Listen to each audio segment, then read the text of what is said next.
ကျွန်တော်တို့ရဲ့မြန်မာကုံကိုဆောင်ထားတဲ့မမချစ်ဘရိုနီကာနဲ့တရုတ်ဖိုက်တာမလီမီဂရူရဲ့ထိုးပွဲကြီးကတော့ရောက်ရှိလို့လာပါပြီဒီနေရာမှာပြောဆန်ရှိတာကတော့ဘရိုနီကာရဲ့ပြိုင်ဘက်ဖြစ်တဲ့တရုတ်ဖိုက်တာမကတော့သူ့ရဲ့တရုတ်နိုင်ငံအတွင်းမှာလုံးဝကြီးကိုကစ်ဘောက်ဆင်မှာချန်ပီယံဖြစ်ခဲ့တာပါဘရိုနီကာရဲ့ပြိုင်ဘက်ကတော့သူဟာတက်လုံးလေးကောင်းတယ်ဒါပေမဲ့ဘရိုနီကာထက်အရက်လေးပူတယ်ပွဲမထိုးတာလဲတော်တော်လေးကိုကြာပြီတစ်နှစ်ကျော်လောက်ကိုကြာခဲ့ပါပြီဆိုတော့ဘရိုနီကာအနေနဲ့ဒီချက်တွေကိုတော့လုံးဝကိုရှော့တက်လို့မရပါဘူးပြိုင်ဘက်က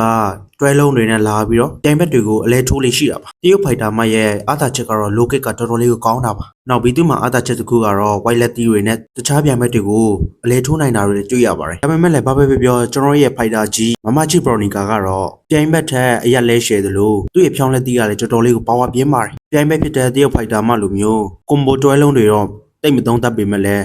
တွေ့တဲ့ချက်ထိုးလိုက်တဲ့ဖြောင်းလက်တီပါဝါတော်တော်လေးကိုကြောက်စရာကောင်းပါတယ်။ဘာပဲပြောဟိုနေ့ကအင်တာဗျူးမှာဘရိုနီကာဖြေခဲ့တယ်လို့မျိုးအခုဆိုရင်ကောအောင်လာကအပိမှုကြောင့်သူဟာလုံးဝကြီးကိုဒီပြိုင်ပွဲမှာအနိုင်ရရှိမယ်ဆိုတဲ့ခန်းစားချက်ကိုရရှိနေကြ။နောက်ပြီးဟိုတလောကမှာအနိုင်ရသွားတဲ့ကျွန်တော်တို့ရဲ့ဘာမစ်ပိုင်တွန်ကိုအောင်လာအန်ဆန်လိုမျိုးပဲအချိန်ကြရင်1 championship မှာနေရာတစ်ခုရလာလိမ့်မယ်ဆိုပြီးပရိသတ်တို့ကလည်းဘရိုနီကာပေါ်မှာတော်တော်လေးကိုသုံးသပ်ကြလေတွေ့ရပါတယ်ဆိုတော့ဒီကနေ့ညမှာထိုးသက်တော့မဲ့ဘရိုနီကာနဲ့တရုတ်ဖိုက်တာမတို့ရဲ့ပွဲကိုရင်ခုန်စောင်းမြောက်စွာနဲ့ကြည့်ရှုရအောင်မှာပဲဖြစ်ပါတယ်ပြိုင်ဘက်ကဘလောက်ပဲတက်လုံကောင်းကောင်း